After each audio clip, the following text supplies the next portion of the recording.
The cross bridge cycle is 451. this right here. The binding power stroke release. Binding power stroke release. That's the cross bridge cycle. The excitation contraction coupling is all this. 451. Those 9 steps that are on that 451 is everything we just talked about. So 1 to 9. 1 through 9. From the action potential coming down the neuron, releasing across the, what do we call that area? Synaptic cleft. The acetylcholine stimulating, making a new action potential running down the sarcolemma, down the T-tubules, stimulating the sarcoplasmic reticulums to release calcium, which goes into the sarcomere, attaches to the troponin, which makes the tropomyosin move out of the way of the myosin binding sites on the actin, allowing the myosin heads to attach and do a power stroke. And then once the movement is done, to be released, the calcium is reabsorbed through what? Not through diffusion. If you have a higher concentration here than out of here, how do you get it back in?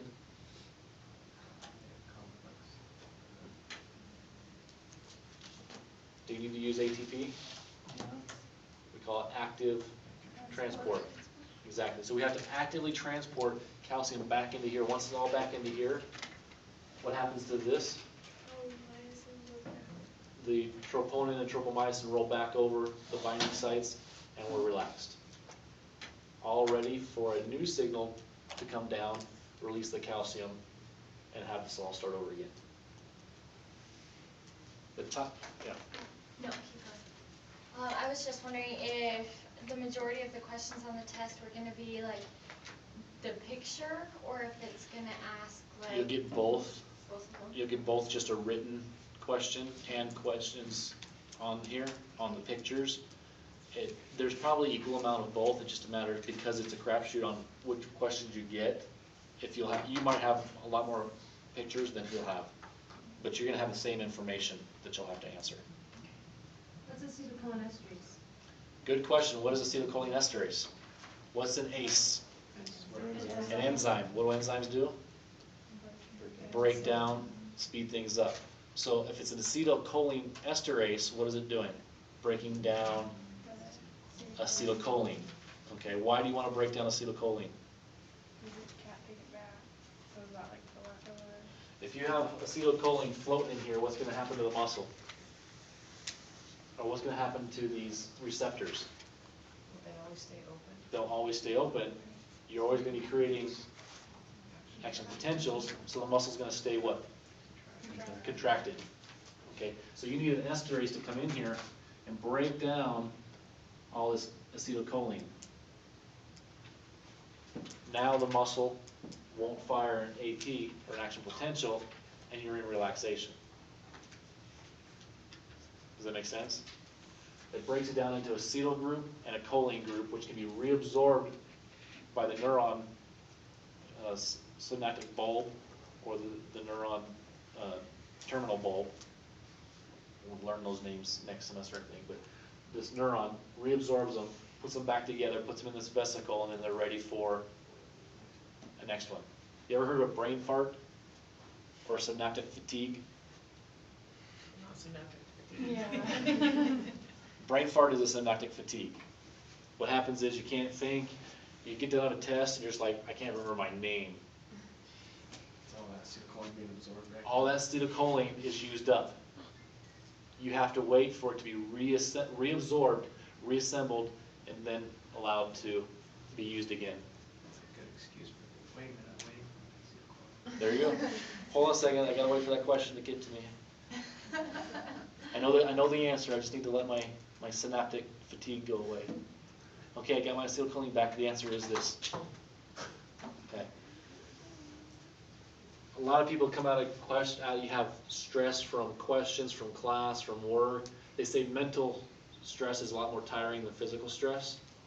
It's because you have to do a lot of work mentally to even though it's just mental, you have a lot of physical things going on when you think. A lot of these synaptic synaptic clefts are being fired across just by thinking. Because all thought is an electrical impulse. We'll learn about that next semester, but it's a really fascinating thought. You think blue, and a signal goes across, an electrical signal goes across your brain and stimulates a certain area to think blue. All it is electrical impulses. So nothing in here has color. Actually, everything in here has color. Actually, I take that back. The colors you see is the only color that item doesn't have. It's reflecting everything. It's absorbing everything but the color you see. So this is not actually yellow? No. It's actually every other color than yellow. It's just the yellow that's being bounced back off of it that you actually see. Every other color is being absorbed and you don't see those. It's actually kind of fascinating when you think about it. But, okay, so do we kind of understand this excitation, contraction, coupling? How this all works? This is going to be a bulk of your test, is getting this.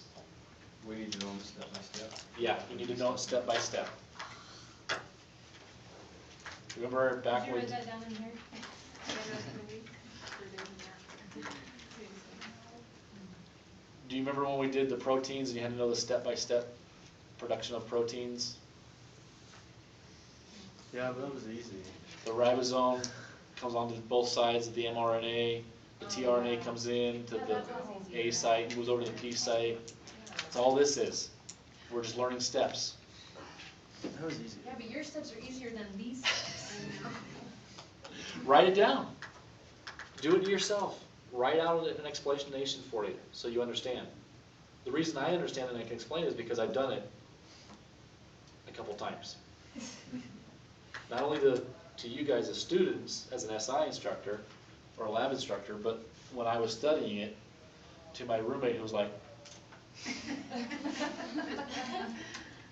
but you know, I said, if you want rent, you have to listen to me talk.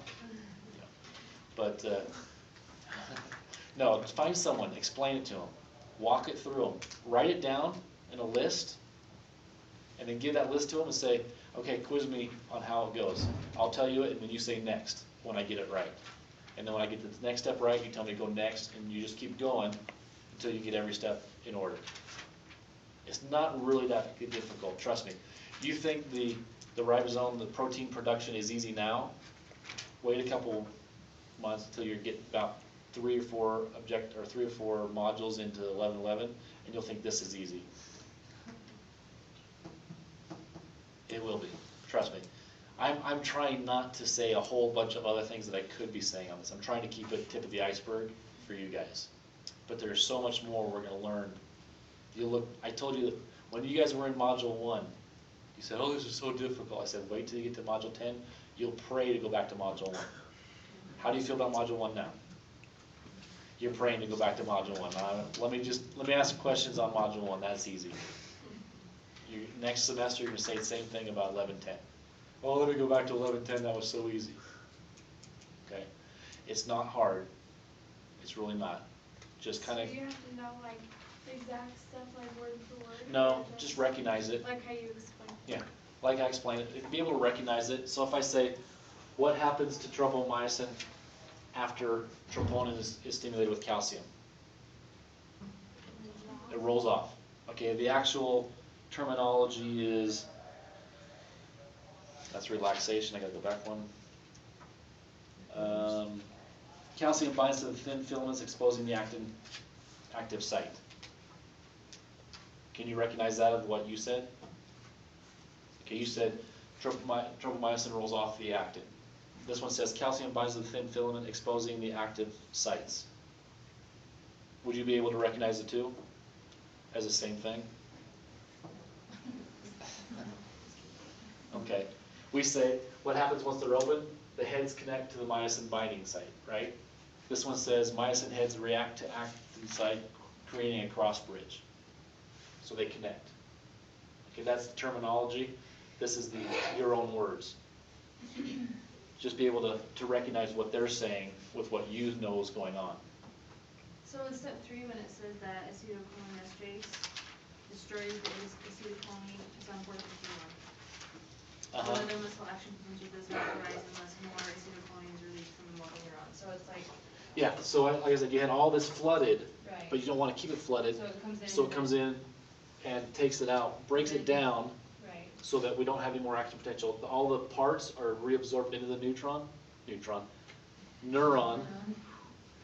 and repackaged and put back into vesicles, so the next time a signal comes down, it has acetylcholine to be released. So that's what that's saying there. The acetylcholine is removed by acetylcholine esterase.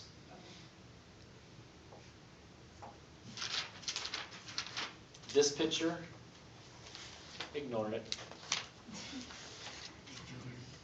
It is the worst demonstration I did of it, how but it was to try and figure out what's going on. It's supposed to, that green is supposed to be the tropomyosin, and A is supposed to be close to that little red dot, and then B is supposed to be away from the little red dot. It all look the same. Exactly. Unless you exactly know what it is, yeah, it won't be on the test. You don't have to worry about it. All it is that red, you have the little red balls. This is the green spaghetti. That's A. And B, when it's stimulated, it's like this. Yeah, it doesn't even look like. That's all it's saying. That's all it's doing. Skip right over it. Okay. What happens when you die and you can't produce energy anymore? Your muscles contract. Can you use ATP to unconnect those myosin heads? And you become stiff. We call that rigor mortis. Okay? That happens within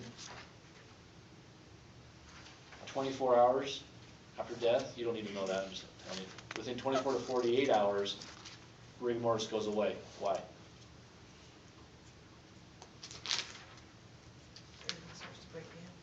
Exactly.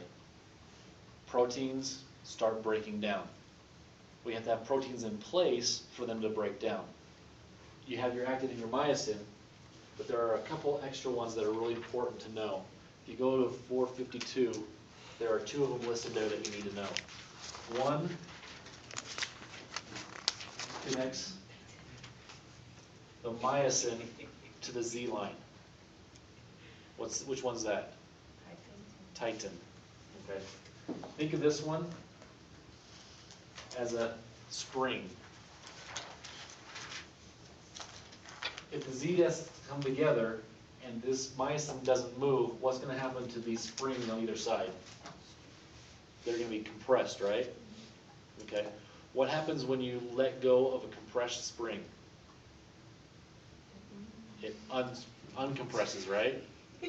That's what a titan does. It boings, exactly. Boing. Okay, so what happens is your Z discs between the actin and myosin sliding over one another, they come together, right? And then once all the heads are released, there's nothing holding them together. What's going to happen to them? These springs are going to push the Z discs back to their original position, which will make it ready for another what? Another contraction. Exactly. So this titin is what resets the Z discs or their sarcomeres to their original positions, so that you can have another contraction. So it's what holds actin to the. It's what holds myosin to the Z disc, and they're used kind of as a spring to keep those Z discs going back to their original spots. What holds, if you have a rod out in air like this, and people are pulling on it, they pull it here, and they pull it down, which way is it going to go? Or they pull it here, which way is it going to go? We need a rod, we need something to hold this actin filament in place, so that it slides instead of bends and pulls. That's alpha-actinin. So alpha-actinin, kind of think of it as support bars, holds actin in place so that it can slide over the myosin.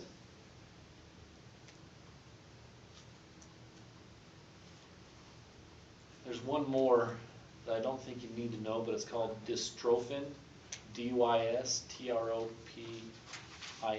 dystrophin, P-H-I-N, dystrophin, and that has to do with the integrity of the sarcoplasmic reticulum. How many of you heard of muscular dystrophy? Anyone know what it is? It's when they lose control of muscle movement. It's because the sarcoplasmic reticulum no longer is able to release or hold that calcium. So they get spasms because of unwanted calcium release, or they can't move the muscle because the sarcoplasmic reticulum won't release the calcium. So it's a muscular degeneration, what we call it, because they can no longer, the integrity of that sarcoplasmic, that dystrophin starts breaking down, and they have no more control over their sarcoplasmic reticulums. So it's the sarcoplasma that's just Yeah, this, compromised. the T-tubules fire all the electrical current they want. They don't get any response from the sarcolemma, or from the sarcoplasmic reticulum. And there's nothing they can do about that. Incurable. So, yeah, that's what dystrophin does. I don't believe it's in here. It might be in your book. I don't remember being on the test, but Richardson talked about it. Did he talk about it in class? I don't remember. Did he not talk about it? He talked about it a couple semesters ago. Maybe it's taken off the test. That's probably why he didn't talk about it now. Okay, but Titin, I spelled that wrong, didn't I? Titin. Yeah. Yeah, say it one more time, what did you say? Titin is the spring that resets your Z-disc length, original sarcomere length. It holds actually it doesn't hold, well, it does kind of hold it in place, but it's what keeps the Z-disc aligned with the myosin. So when they get really close to them and you want to relax, it resprings, or it springs the Z-discs back to their original position. Okay. There's actually something called an M line. It goes down right down the middle of each sarcomere, and this actually holds the myosin in place, so it doesn't move one way or the other when you start sliding things over the top of it. Okay. I don't think that's something you need to know. It's in the book, but I don't believe it's anything other than just the M line is the line right down the middle of your H zone. Still cool to know. Essentially something with holes, so they're all kind of lined up so they don't hurt each other. And Yeah, exactly. So they don't. It's think of it as. that's a good picture on 452. It has all the. Yeah, you see that M line right down the middle of it? So all the actins can go in between all the spots. So all the actin can slide past the myosin versus the myosin being pulled to one side or the other. It's kind of like an anchor right down the middle of the sarcolemma. Sarcomere. Just checking to see if you guys were listening. You didn't say anything. I was thinking, Don't get sarcomere and sarcolemma mixed up. They are different. Okay? The sliding filament model is just that.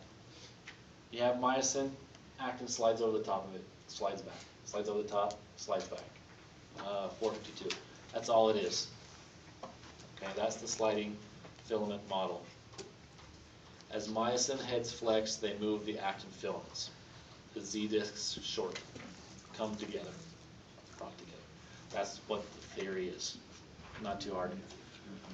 What is important to understand is this tension-length relationship.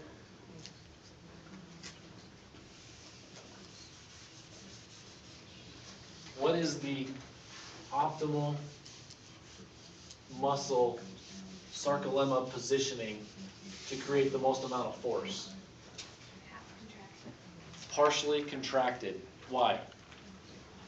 Cause they overlap. So most. What overlaps? It's true, it is. It's overlapping, but why?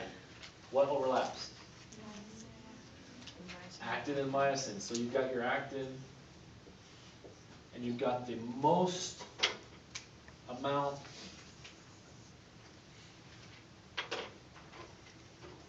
versus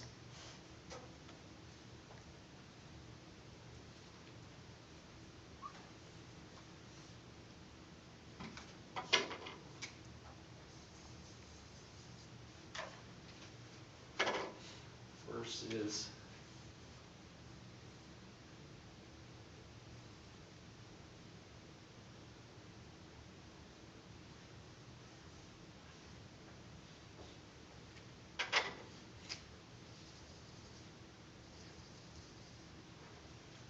all right.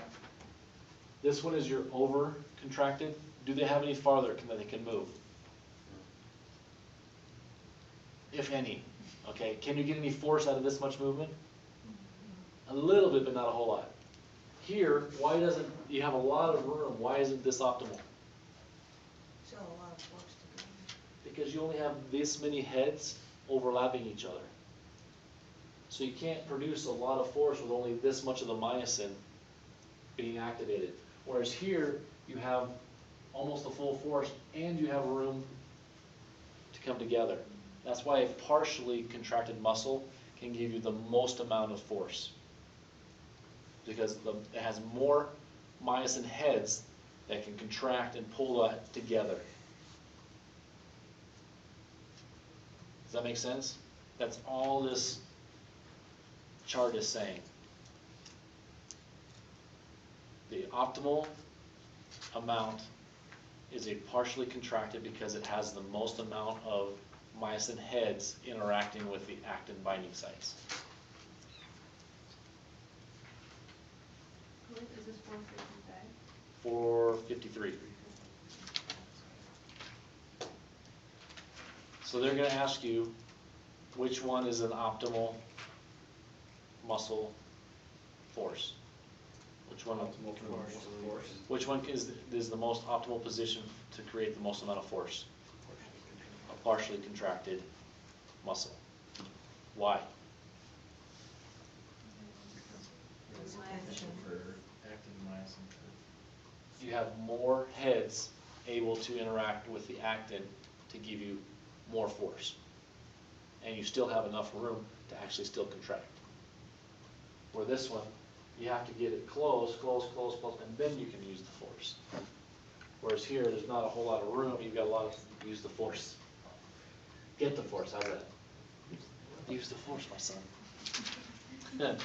All right, so there's not a whole lot to know about that, just kind of understand, partially contracted is better than completely relaxed and completely contracted.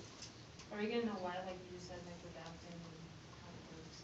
Yeah, just have more binding heads, More binding heads. more myosin heads that are able to bind with actin. You're optimizing head to actin interaction, myosin to actin interaction. Okay. Does that make sense?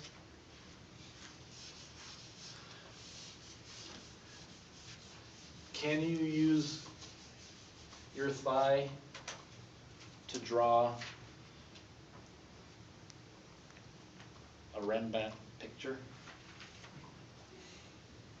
A Rembrandt painting? You can try. You can try, not gonna look very nice. Why? Because it's a gross muscle. It's a gross muscle movement, right? What determines a gross muscle movement versus a precise muscle movement? Motor neurons compared to muscle fiber. Yes and no. What is a muscle unit? Or motor unit? I say that every time. Motor unit. One neuron with all the muscle fibers that it innervates. So for me to do this, How many neurons am I using? Few, dozen, half a dozen. For me to do this, how many motor units, neurons am I using? A lot. How many muscle fibers are in my leg? A lot. How many muscle fibers are in my fingers? Very few. Well, a lot less compared to my thigh. Okay? I have more neurons, in other words, I have a lot more motor units, just smaller motor units. In my fingers, I have just larger motor units and fewer of them in my leg. So one motor unit is one neuron and all the muscle fibers that it innervates. So you can have a large motor unit, it'll have one motor neuron, and how many muscle fibers for a large unit? A lot. Up to 2,000. Don't worry about numbers, just As know. long as you have a neuron, you have a motor unit. Yes, one neuron and however many muscle fibers. That's why more precise muscle is more motor units, because you have more neurons. Exactly, exactly. So what he just said is, if you have one neuron and 50,000 muscle fibers, is that going to be a gross or precise movement? Gross, because you're moving all 50,000 muscle fibers with one neuron. But if you have one neuron to 3 muscle fibers, and you have 10,000 muscle fibers, how many motor units are you going to need? 30,000-ish, okay? 300,000-ish? Yeah, 3,000? Anyway, you're going to need a lot of neurons to make that same amount of movement. But if you only fire a half of those, are you going to have better control versus just one muscle all contracting? Yeah. So the fewer neurons you have, the bigger the movement's going to be. The more neurons you have, the more precise the movement's going to be. So you just need to watch all motor units compared to motor neurons. Each motor unit is equal to one motor neuron. Yeah, you just had to watch the wording. Yes, yes, definitely watch the wording, because one motor unit is different than one motor neuron, So motor unit is the motor neuron plus all the fibers. plus all the fibers that it innervates. They're going to be less, the ratio is going to be smaller neuron to motor unit in a precise, it's going to be larger neuron to motor fibers or muscle fibers in a gross. So it's going to take more motor units to do this. Yes, more motor units to be precise than motor units to just be a gross movement. All right? We went over the myogram already. That's just the latent period versus the contraction and the relaxation. So is the latent period where it, from the action potential to the sarcolemma? That's the latent period? It takes that sarcolemma from when the neuron comes down the neuron and crosses over the cleft and starts that action potential on the sarcolemma. That's the latent From period. there to where it goes all the way down the muscle fiber. That's the latent period. I thought the latent period was the getting it to the sarcolemma. It's the time it takes for an action potential to travel along the muscle surface. So it's moving along the muscle fiber. That's the latent period, or latent period, okay? The contraction period is when it goes in there, releases the calcium, unfolds, binding heads, contraction, okay? The relaxation period is when you suck all that calcium out, the heads release, binds, goes back over, and everything just stops, okay? The refractory period is a time in which a muscle cannot contract after it's contracted. Okay, so it takes time for that. Okay, you've contracted all the sarcomeres. It takes time for them to go back to their original size. Until they're back to the original size, they're not going to go back to I should say it that way. Until they start to go back to the original size, you can't get any more of a contraction because they're already at their smallest size. Does that make sense? So during a contraction period, when the sarcomere is at its smallest size, you can't get another signal. It has to start to go back to its original size before it can contract again. An accordion, you have to pull it out to push it back in to get sound out of it, right? If you don't ever pull it back out, are you going to get sound out of it? You get the one original sound, but then you won't get anything else out of it. Okay. Same thing with the muscle sarcomere.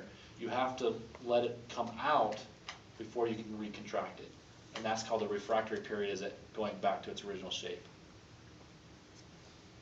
Where this is important is when we start talking about twitch contractions. Okay. A normal single twitch is what we talk about. Latent period, contraction, relaxation. Okay. In a wave summation, you get an extra signal and an action potential coming down before you're able to go through the entire relaxation period. Okay. What do you have? Do you have a partially contracted muscle or partially contracted sarcomere? I had to think of what I was saying to make sure I was saying it right. You have a partially contracted sarcomere once you start the relaxation phase, right? What gives you the most amount of force? A partially contracted sarcomere. So you're able to do it again. Okay, that's a wave summation. If you keep doing it, we call it a trepe. Okay, you're kind of doing this with your muscles, sarcomeres. When you do this and you just hold it there, because it's going so fast it doesn't have time to relax, we call that a fused tetanus. A trepe is also called an unfused tetanus. Okay.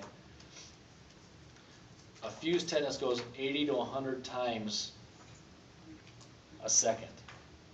What would you consider that?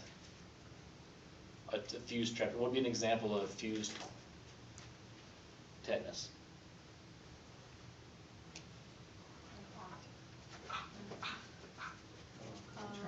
Charlie horse, a cramp. You get a cramp, that muscle won't relax, will it? It's just fused, it's contracted. It doesn't relax. What's another one? Women about 10 months into pregnancy, what do you want to have happen? Well, you don't want them to happen, but that's the only way that you can get the baby out. Contractions. Contractions are another way of tetanus. About 10 months you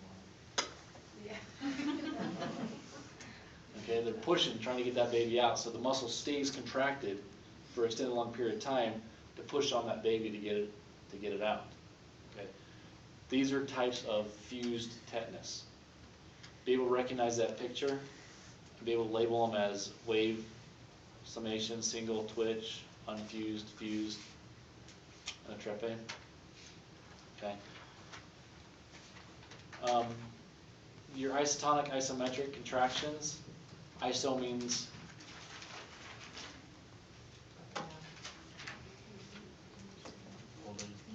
equal. When we talked about isotonic solutions meant what? Equal parts of solute outside of a cell is this equal amount of parts solute inside a cell. It was equal, isotonic. Okay. The strength of the solute inside is the same amount of strength of the solute outside. Okay. Same thing with this isotonic contractions. Okay. It's going to be equal strength. Easiest thing to remember on this one is if you go more force than resistance, it's a concentric.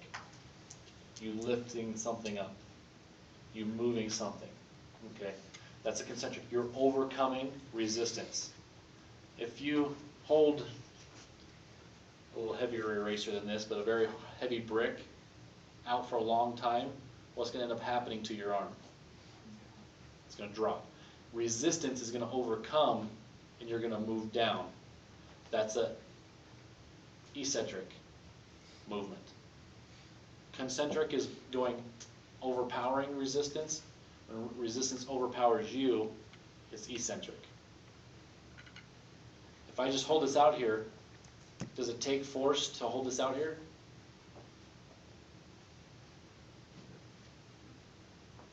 I'm still contracted muscles, right? I'm still using force. Is it moving anywhere?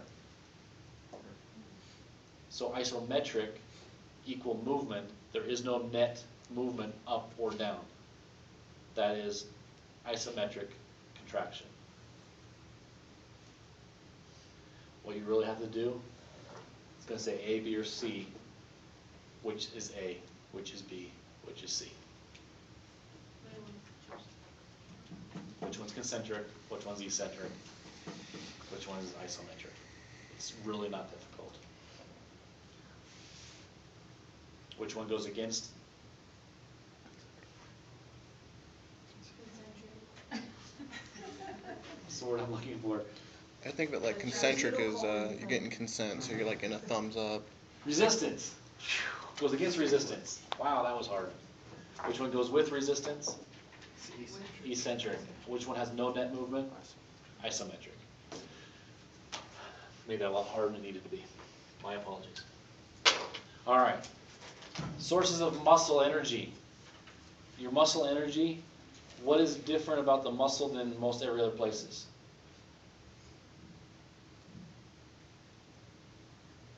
What do you have in blood that holds oxygen? Hemoglobin. What do you have in muscle that holds oxygen? Myoglobin. Okay. So if you have blood to a muscle, you have hemoglobin and myoglobin, because that's already in the muscle. What happens to your oxygen capacity? Doubles, or goes up at least, because you have both hemoglobin from the blood and myoglobin from the muscle with oxygen carrying on it. Okay, so you. Well, the myoglobin is a way in which you have oxygen in the muscle. It's going to stay in the muscle because it's myoglobin. Hemoglobin is going to pass through it, through the blood. Okay, so you get those different types of proteins holding oxygen so when you need it. Okay, you also have what's called creatine. Creatinine? Which way do you guys know it? I say creatinine. Creatine? Okay. Creatine is just a way we can hold ATP. I shouldn't say ATP. You hold energy. ATP, what happens between ADP and ATP? You're adding a phosphate and putting in a very high energy bond, right? Well, creatinine, we can put that phosphate on it also, and also store the energy in that high energy bond. So it's just another way which we can make energy for when we need it. Okay. So they have like some drinks that are creatine, so that's basically. You're trying to put that in the blood. The only problem with that is, the only time you use creatinine or creatine is when you're at rest. When all your other stores of ATP are full and you have extra phosphate hanging around, then you'll use the creatine to make creatine phosphate. If you're at all using and doing things, your stores of ATP will not be where they need to be, so your creatine will never be used.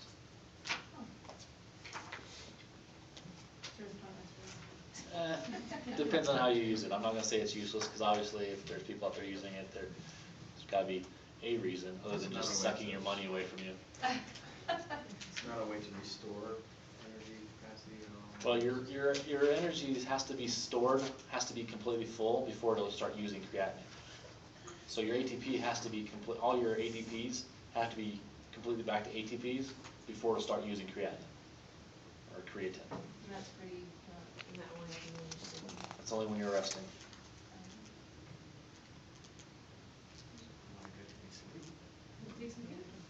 There you go. But how many types of muscle fibers are there? 3. 3. Do you have them throughout your entire body? Yes. Yes. Are there some places that have more of one than another? Yes. first one is slow oxidative and that's aerobic glycolysis. What happens with aerobic glycolysis?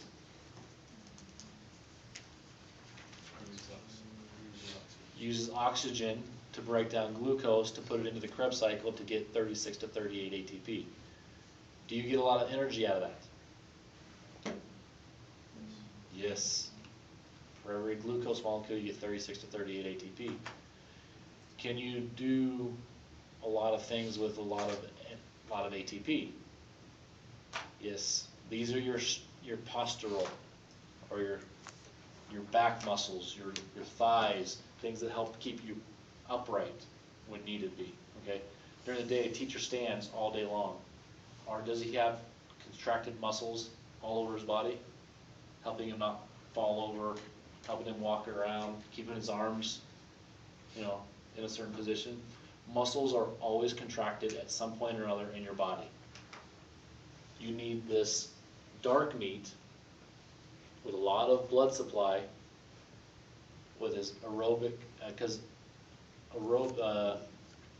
dark meat is going to have a lot of blood in it. Blood's going to supply oxygen to allow aerobic respiration, aerobic glycolysis. Okay, you've heard of slow twitch, fast twitch fibers. Don't worry about it. I'm not going to explain it. This is your postural. It's your strength muscles, your endurance. Standing for a long time, riding for a long time, sitting in certain areas, doing certain things for a long time. Keeps your body and your muscles all within, and your organs and all your bones and skeleton and where it needs to be. On the other hand, you have fast glycolytic, which is anaerobic glycolysis. How much ATP do you get from fast or from anaerobic glycolysis? 2 net. Okay. Is that going to last very long? No. When are you going to use these types of muscles? I should say fibers. Quick, sprint. So, you're running away from a bear. Get on that high horse. Okay. Someone gets in an accident. You lift a car off them. Okay. You just need a quick burst of energy. This is your fast glycolytic. These are sprinters. Okay, these are the people that only have to run very short distance at very fast speed. Chickens, their chest, their wing muscles are all what kind of meat? White meat. Do they fly? If they do, for about 5 or 6 feet is all. Okay, they don't have extended flight, so those muscles don't need extended endurance. Okay, they just need a quick burst of energy to get them away. Whereas the legs on a turkey or on a chicken is what kind of meat? Dark. Dark meat. It's always supporting that huge body of feathers and yummy white meat. All right, so that's the white. So you have the dark fibers and you have the white fibers. And then a lot of us, we have a combination of the two. So it's not specifically dark meat, it's not specifically white meat. It's kind of a combination of the two. This is where you see more of your marathon endurance runners. They still need the speed, but they also need the endurance. Okay, so you got your sprinters, you got your marathon runners, and you got us couch potatoes. Okay, understand anything that talks about sprinters or racing, it's most likely going to be your fast glycolytic. Can you maintain running forever? You get muscle fatigue. Okay, there are 2 types of muscle fatigue. There is muscle fatigue and central nervous system fatigue. What's the difference between the two?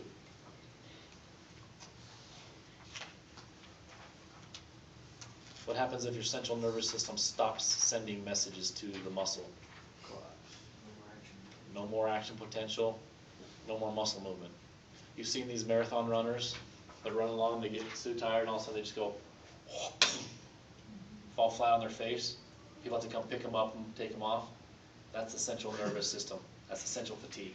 The brain says, you're done.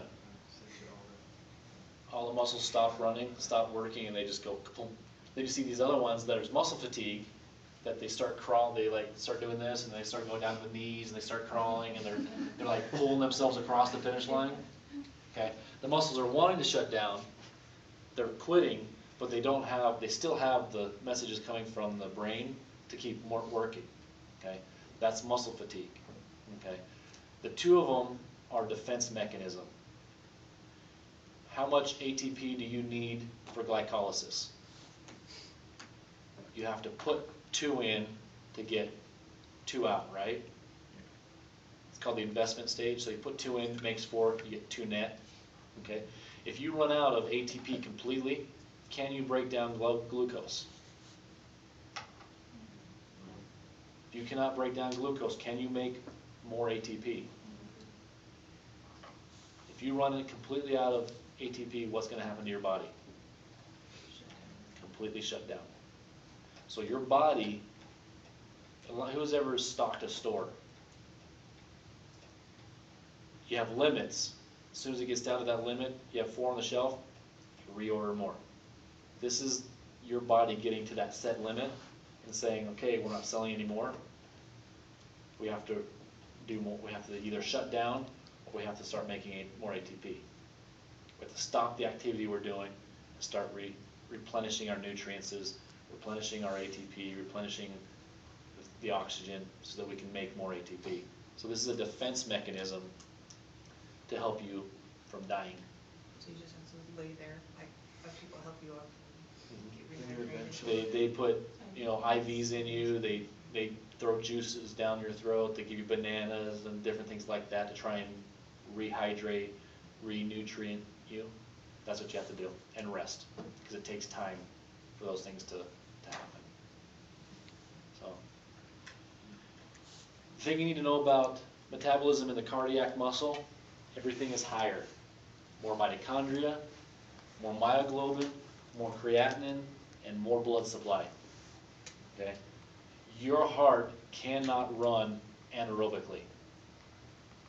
If it runs anaerobically, it will shut down. As soon as you get any lactic acid build up, without a running heart, nothing else runs. Okay, so it's very important that the heart does not get entered, well, it has to be less than 10% energy from anaerobic resources. Okay, so you cannot have anaerobic respiration occurring in the heart. That's all you really need to know about that. Levers.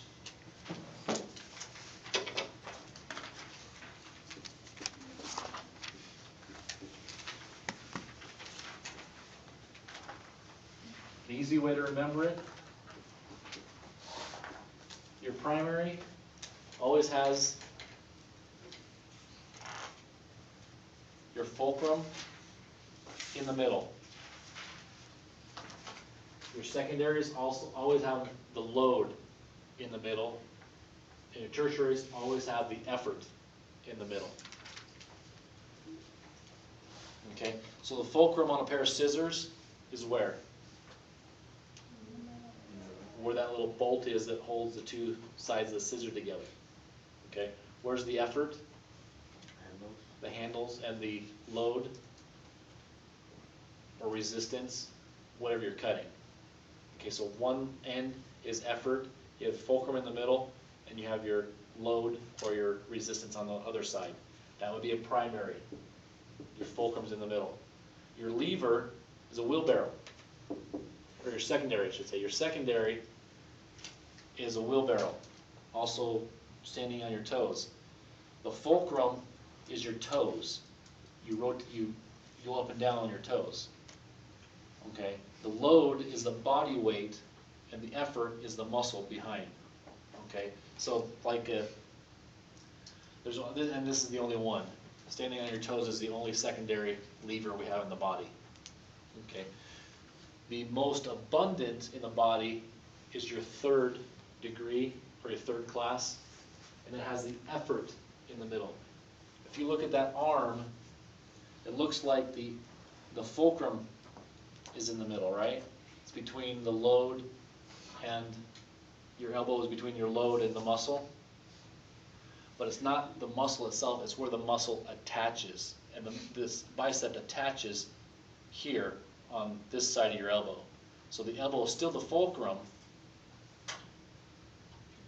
but then you have your effort and then your load, because it attaches here.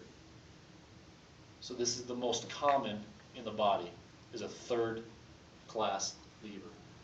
If you remember this, flee or free, if you want load or resistance.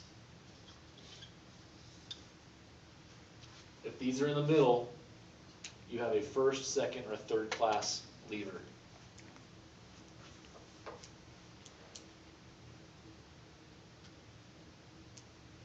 Does that make sense? Any questions on that? Okay. Muscles. What is the origin? Where it begins, and it is usually more proximal. Usually more proximal is the origin. Okay? The insertion is usually more distal than the origin, and that's where the muscle ends. Okay? And then the action obviously is what it does. You're going to have to be able to name the insertion and the origin and the action of all the muscles starting in objective 30 through 35. The way that we name muscles, we have a prime mover, which is an agonist. Okay? If I do this, which is the agonist, the bicep. The bicep is pulling my arm closed. Where's the origin? The shoulder. Where's the insertion? The ulna. It's pulling the arm shut. Okay? That's the origin, insertion, and action. This is the agonist. What is this one? Other than floppy right there. The antagonist. The antagonist. What's going to happen to it? It's going to work for or against the agonist? Against. So this one contracts, this one extends. So we have flexion, extension. So when this muscle is moving, is this one moving? Let's just say this. When this one is contracting, is this muscle contracting? No, this one has to relax so this one can contract. They're antagonistic. They cannot both be working at the same time. Okay? I have a bicep. How many muscles are in a bicep? 2. They both work together to do this. What do we call that? 2 things working together is synergistic. Okay, so these 2 muscles are synergistic of one another. Okay, this tricep has how many? It has 3 heads actually. It's just one muscle, but it's 3 heads that connect up here. It's kind of deceiving, but yes. All these work together. The quad, how many muscles do you have in your quad? 4. But they all work to extend your leg, right? Or actually flex your leg. Okay? Those are all synergistic. And then we name them by location, shape, size, where their origin, or the direction of their fibers, or their action. Okay? So, location, extraocular. It's the one around your eye, outside your eye. The shape, you got your deltoid, your trapezius, rectus abdominis, rectus femoris. Okay, rectus is the shape, trapezius is a triangle, deltoid is a triangle here on your shoulder. The size, you can say gluteus maximus, gluteus minimus. Okay, pectoralis major, pectoralis minor. Okay, so those are the sizes. The origin, this is where your tricep comes in. Your bicep, tricep, they have 3 areas that they originate from. Or the bicep has 2 areas that it originates from. Okay, so the number of origins. Transverse abdominis, it's a location or direction, it transverses the abdomen. Okay, so we can name them different ways. Be able to answer a question,